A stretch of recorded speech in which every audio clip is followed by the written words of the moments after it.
Navigating difficult family dynamics. The truth is, many of us, although we are excited and ready for the feast, for Thanksgiving, for the holidays, for many of us, we find ourselves just in a space of dread or overwhelm or anxiety as we think about having to be in conversation, be in situations, be in experiences with difficult family members. Hey, Maddie. And today I want to talk a little bit about how to navigate those difficult family dynamics because the holidays, although they bring a season of joy, warmth, and togetherness, many of my clients, including myself, have really gone through the wild journey, the roller coaster of ups and downs with difficult family members or just difficult family dynamics. For women in particular, this can add even more stress and overwhelm as we navigate the difficult family dynamics, wanting to be compassionate and empathetic and understanding to everyone, while also dealing with the pressures and expectations of handling these interpersonal exchanges with grace and compassion and poise, when the truth is, many of us just want a ginger snap. No judgment. What I want to talk about are a couple of easy and practical things that you can do, little resources that you can keep in your back pocket. So as that family member comes into your space, into the meal, into your home where we're feeling like there's going to be some tension, you know, maybe it's a family member who is really opinionated, really political. Maybe it's another one who is always asking you, are you still single? Or when are you going to get married? Are you going to have kids? The thing is, oftentimes there's always a family member or multiple family members that tend to push boundaries, having us feel like we're back in that space of being 8-year-olds where we have to swallow our voice. Old patterns, old trauma responses, old triggers tend to come up. And so, one thing that can be really helpful for you throughout this whole holiday season is to breathe. Simple, I know, but are you breathing right now? No judgment. You see, when we go into overwhelm, anxiety, stress, what we're doing within our bodies is we're going into a state of survival. And so that looks like us tightening up, holding our breath, just kind of holding everything because we're in survival mode. And so the more that you can remind yourself and take those little invitations to breathe, deep, loving breaths. Maybe you imagine that you're breathing in, inhaling calm, and exhaling all of the confetti of stress and rage or whatever. It's okay, no judgment. But allowing yourself to really lean into the power of your breath can be such a beautiful gift in regulating your nervous system and keeping you in a space of response as opposed to a place of reactivity. Fun fact, did you know that I want to take a breath because I don't want to overwhelm you with too much information. So I will save this little tip trick on reactivity for the end. But the first step I want to share is just breathe. Remind yourself to breathe. Maybe you set an alarm on your phone to breathe. Maybe you put little post-it notes throughout your house as a gentle reminder. Because the other thing is when we're in survival, the last thing we're thinking about is breathing. The last thing we're thinking about is accessing all of these tools and resources. When we're in survival, it's hard for us to focus. We're more likely to experience brain fog, decision fatigue, or decision paralysis. And maybe you've been feeling that way a little bit already. And just know whatever you think or feel is valid. I promise. You are not alone in your experience. And just know if you need any support, I am always here. I promise. So, first thing, breathe. The second tip I want to share with you is really engage your senses. You know, one thing about stressful family dynamics is it ends up putting us in our head. We're going into anticipation, we're catastrophizing, we're fortune telling, we're really trying to prep ourselves in the best way that we can, and it normally involves using our mind. And I always tell my clients it's really difficult to fight fire with fire or to fight the mind with the mind because oftentimes we're the ones who get burned. So if you can have some sensory things nearby that you can really engage in or remind yourself to take that mindful moment in, it's a beautiful way of dropping out of the analytical mind and going into the beautiful sanctuary that is your body. So this can happen in a few different ways. Maybe you wear some fabric that's really soft and light. Maybe you take a couple of sips from your water and you're really intentional about feeling the temperature in your mouth, feeling the waters that swirls against your gums, allowing yourself to really tune into the beautiful experience that is taking a sip of something. Fun fact, This is from a distress tolerance technique with DBT, but studies have shown that when we're able to, if we're experiencing high anxiety, even on the border of panic attacks, if you've got something frozen in your freezer and you can just slap it on your forehead, studies have shown that it actually tricks the brain into thinking that we're freezing to death. So it actually re regulates the blood back to our vital organs, keeping us out of fight, flight, or freeze. So if you're feeling yourself real in that space of overwhelm, grab something from the freezer and put it on your forehead. If you're like, Des, that seems really uncomfortable, I don't know how I'm going to do that, it's okay. Have an ice cold glass of water because it's going to do the same thing. It's going to regulate your nervous system. So, the tips and tricks I've shared so far: remember to breathe, keep your body out of survival, have an ice cold glass nearby so you can regulate the nervous system or putting something frozen on your head, and just really engaging your senses. Engaging your senses drops you out of the analytical mind and into the present moment, again, reminding the body that we are safe. Now, the thing is, I know when we're dealing with difficult family dynamics, we can have an ice cold glass of water, we can breathe, but there's still going to be a lot of big emotions that are coming up. You're probably going to experience some anger. And the reason is anger shows up in the body for two different reasons. Either we're feeling unseen or unheard, or a boundary is being violated. And oftentimes in difficult family dynamics, the boundary line isn't so honored. It's not always so respected. So if you're in that space of knowing that your difficult family dynamics are going to come with the dissolution of boundary lines, have a couple escape plans. One, your boundary is being violated. If that happens, what can you do? What is an escape plan that you can have? Can you go to the bathroom? Oh, sorry, I have to use the restroom. Gotta go right now. Really can't, gotta go. That could be an escape plan.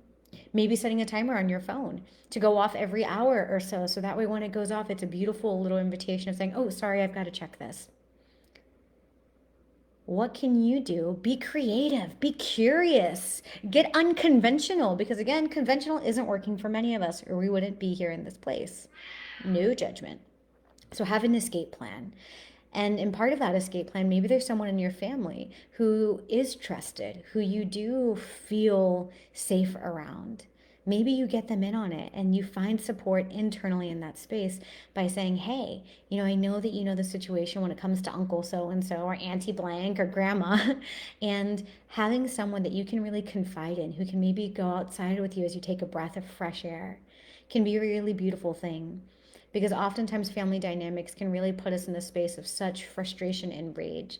And most of those wounds happened in relation to other people. So if you can have someone in your family who you love and trust witness you, it can really offer deeper levels of healing and integration. And if you're like, I don't have any family members that I can really lean on and trust, you're not alone. Trust me, I've been there. I didn't go home for the holidays for about 3 years because it was a little too stressful for me. But remember that you can be your own internal support system, as weird and silly as that is. Maybe you write yourself a little letter in anticipation, something that's like, hey, Des, I know it's going to be really hard. I know that it's going to be really difficult, and I just want you to know that you're doing an amazing job and I love you. Maddie, I love to hear that holding the ice cube always helps. Yes. Practical tools in action. But how can you support yourself if there's no family members that are there? How can you really put on your curiosity hat and get creative and have an escape plan so that way you don't feel trapped and your survival, your nervous system doesn't get more triggered in that space? Take a breath into that. If you're like, Des, I'm having a difficult time thinking of an escape plan, not your fault. Again, survival makes it difficult for us to critically think and move forward because we're in survival. Just drop Des in the comments or me, and I will reach out to you and we can come up with an escape plan together before tomorrow. Absolutely. I'm here to be a resource for you, a resource I wish I'd had in my journey of healing and navigating family dynamics. Okay, so breathe, engage your senses, have something ice cold nearby, find support or create support internally. Some other things that you can do is really when you are going into a conflict or if you're going into a conversation with a difficult family member and you're wanting to express yourself, whether it's a boundary, whether it's just your feelings and you want to feel seen or heard, use I statements. I feel, I'm experiencing, I'm overwhelmed. Because the thing is, oftentimes when someone is doing something to us, which is a little bit of the victim mindset, but that's separate, when we feel like someone is doing something to us and we say that back, you're doing this, you're shouting at me, you're yelling at me, the other person can come back and say, no, I am not. I am not yelling at you. And they could be screaming.